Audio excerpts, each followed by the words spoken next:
La fille marchait dans la rue quand elle a soudainement perdu les os. Elle s'est précipitée vers les toilettes les plus proches. Peu après, elle a accouché d'un bébé dans les toilettes. Pourtant, elle est restée totalement calme.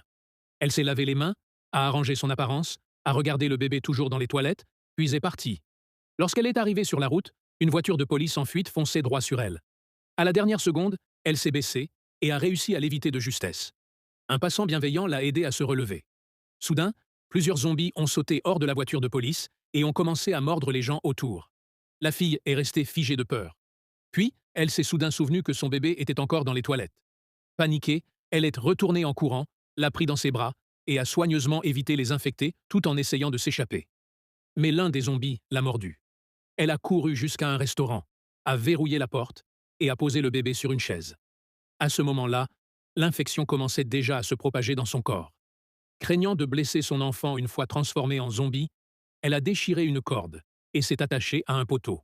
Le lendemain, deux policiers sont entrés précipitamment dans le restaurant, poursuivis par des zombies.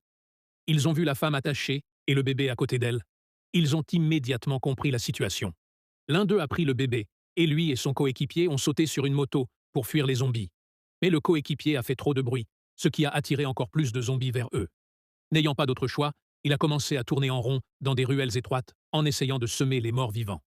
Mais ils étaient trop nombreux, arrivant de toutes les directions pour les encercler